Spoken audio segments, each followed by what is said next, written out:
Hello everyone, আজকে আমার বাড়ির সরস্বতী পুজো, তাই সকাল সকাল উঠে পড়েছি ভোগ রান্না করতে। উঠেছি প্রায় 4টে, শুরু করে দিয়েছি স্নান সেরে ভোগ রান্না। আমার বাড়িতে কিন্তু পুরোহিত মশাই আসবে 5টায় টাইম দিয়েছে, সেই অনুযায়ী আমি সমস্ত কিছু কমপ্লিট করে বসে গেছি পুজোর সব জোগাড় করতে। দেখো আমার বাড়ির প্রতিমাটা কীরকম হয়েছে, সবাই জানিও কেমন হয়েছে, ডেকোরেশনটাও কেমন হয়েছে জানিও। ছোট্টর মধ্যে আমার ছেলে বেশিটা হেল্প করেছে, আমিও করেছি, আমার হাজব্যান্ডও হেল্প করেছে। এবার আমরা কিন্তু ভোগ রান্নার জন্য লেগে পড়েছি। তাড়াতাড়ি লুচিগুলো মা বেড়ে দিয়েছে আর আমি কিন্তু ছেঁকে নিয়েছি। দেখতে দেখতেই পুরোহিত মশাই চলে এসছে আর আমার এইদিকে মোটামুটি কমপ্লিট লুচি, পায়েস, মিষ্টি বানানো। তো পুরোহিত মশাই যথারীতি নিজের টাইম অনুযায়ী ঢুকে গিয়ে পড়েছে, আমিও ভোগগুলো দিয়ে পড়েছি। তো এবার পুজো শুরু করবে। এদিকে আমার ছেলেকে অনেক ডাকার পর উঠে পড়েছে। ভোরবেলায় উঠতে তো একটু কষ্টই হয়, তো উঠে গিয়েছে, ও রেডি হচ্ছে পুষ্পাঞ্জলি দেবার জন্য। আমার বাড়িতে বোন এসছে, মানে হাজব্যান্ড এসছে, তারা উঠে পড়েছে। বাড়ি ভর্তি লোক গম গম করছে, তার মধ্যে পুজোর বাড়ি, কি ভালোই না লাগছে। এবার আমার বাড়ির পুজো শুরু হয়ে গেছে, তো পুরোহিত মশাই পুজো শুরু করে ফেলেছেন। আজকে কিন্তু সূর্য উঠতে অনেক দেরিই করেছে, তার আগে কিন্তু আমরাই উঠে পড়েছি, তবে পুজো স্টার্ট হয়ে গেছে। আমি আজ গপুকে রেডি করেছি, গপুকে একটা নতুন ড্রেস দিয়েছি। দেখো আমার গপুকে কেমন লাগছে। ড্রেসটা কিন্তু আমার বোন বানিয়েছে, পুরোটাই ক্রুশ দিয়ে। তো একটা সুন্দর সাদা আর ইয়েলো কালারের ওপর কম্বিনেশন করে বানিয়েছে। এদিকে আমার বোনের হাজব্যান্ড, আমার হাজব্যান্ড, মা, পাশের বাড়ির রনি, সবাই এসে আমরা কিন্তু পুজো শুনতে বসে গেছি। এদিকে পুরোহিত মশাই পুজো করছে, মার একটু ঘুম পেয়ে গেছে, মা কিন্তু ঢুলুঢুলু করছে। ওটা নিয়ে আমরা সবাই হাসি মজাক করছি যে মায়ের, কারণ কালকে রাত্রে শুতে অনেক দেরি হয়ে গেছে, প্রায় 12টা বেজেই গেছিলো শুতে। তো এই যে আমার ছেলে বসে পড়েছে পুজো শুনতে।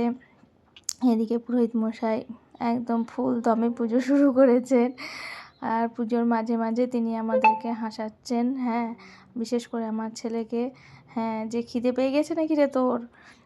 তো এত তাড়াতাড়ি তো খিদে পাবেও না, খুব তাড়াতাড়ি পুজো হচ্ছে। তো পুজোটা খুব ভালোই লাগছে, তিনি খুব ভালো পুজো করেন।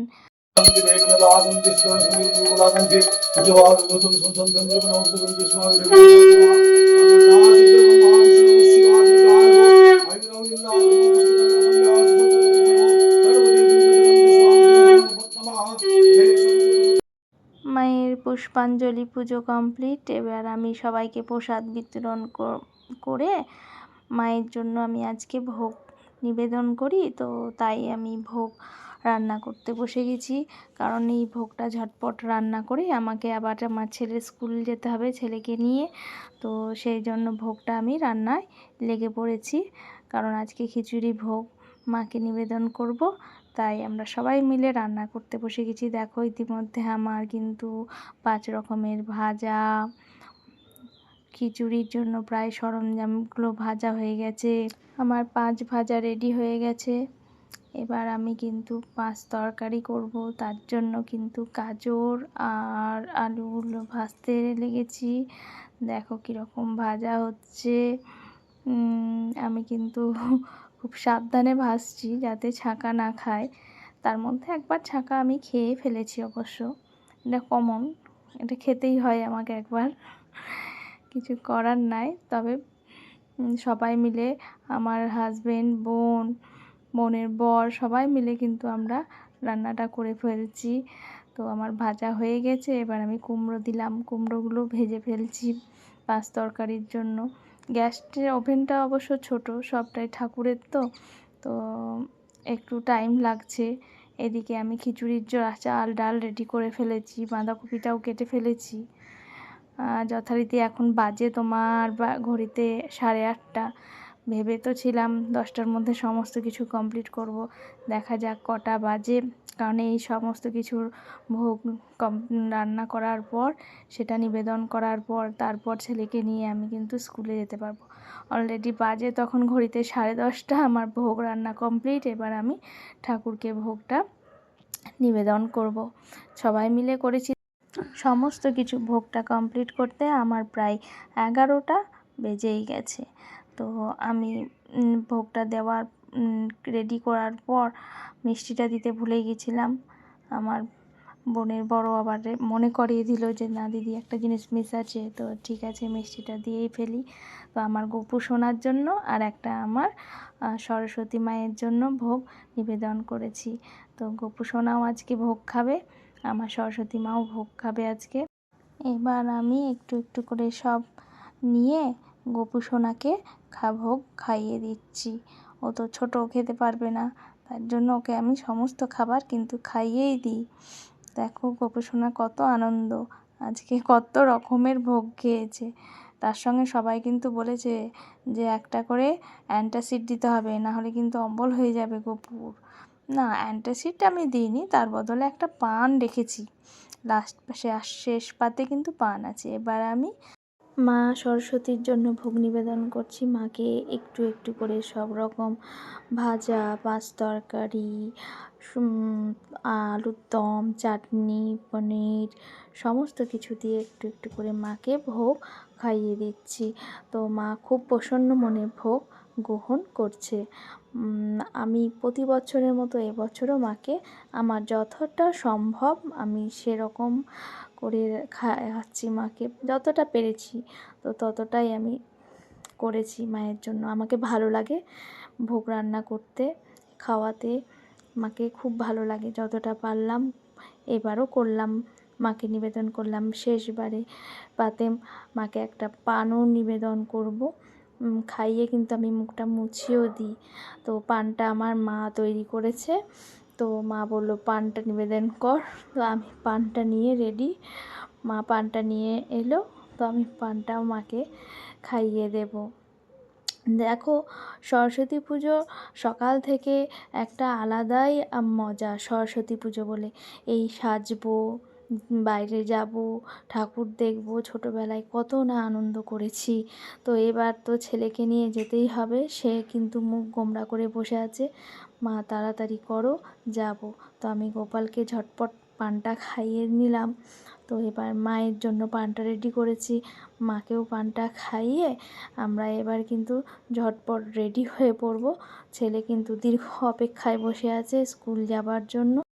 মাকে ঝটপট একটু আরতি আমি করে আমি কিন্তু এবার রেডি হব, ছেলেকে রেডি করাবো স্কুলের জন্য আমরা যাব। তো তাই মা তুমি আমার আরতি, তাই আমি একটু মাকে আরতি দিয়ে আর পর আমি এবার ভোগ নিবেদন করে দিয়ে আরতি দিয়ে আমি কিন্তু যাব, রেডি হয়ে নেব ছেলেকে নিয়ে স্কুলে। রেডি হয়ে পড়েছি, বেরোতে প্রায় 12:30 হয়ে গেছে বাড়ি থেকে। দেখো আমি কিন্তু টোটোতে বেরিয়ে পড়লাম। এদিকে বোনের বর, আমার ছেলে, ওরা কিন্তু স্কুটি নিয়েই বেরিয়ে পড়েছে। আমি আর আমার বোন কিন্তু টোটো করেই ছেলের স্কুল চললাম। তো সেখানে যাব, গিয়ে দেখব সবার সঙ্গে ছেলের দেখা হবে, কতই আনন্দ হবে।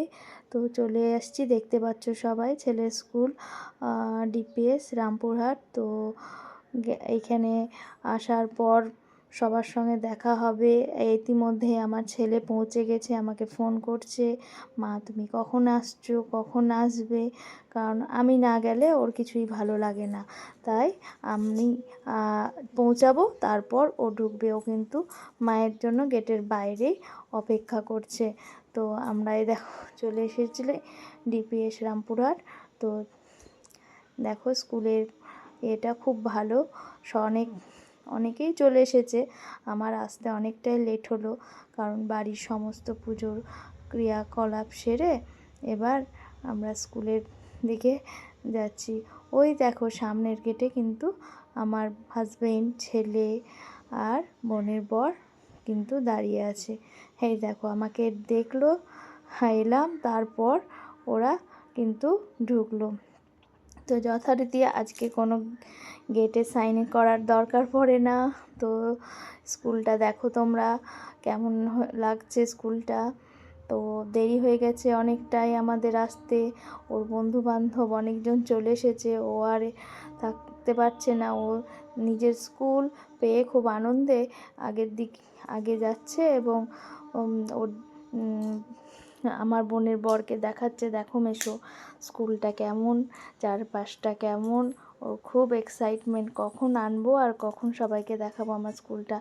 আমরা না এসেই বসে পড়েছি ভোগ খেতে। তো অনেকটাই দেরি হয়ে গিয়েছিল, সকাল থেকে প্রায় না খেয়েই সবাই থাকা। তো পাতা পড়ে গিয়েছে, দেখো মায়ের ভোগ দেবে। এদিকে চারিদিকে কত স্টুডেন্ট, তাদের গার্জেন।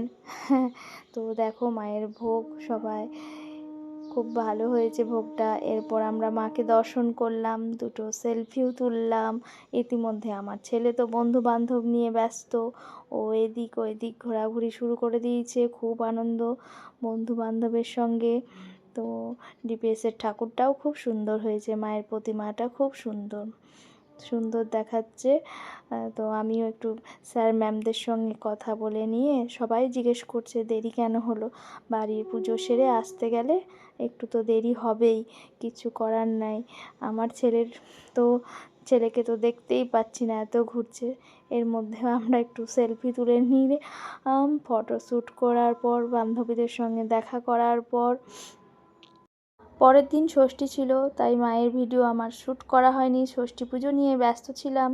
তারপরের দিন কিন্তু প্রতিমা নিরঞ্জনের দিন, মাকে বরণ করার পালা। সেই অনুযায়ী আমি মাকে বরণ করছি। এবার মাকে বিদায় দিতে ইচ্ছা হয় না, কিন্তু কিছু করার নাই, দিতেই হয়।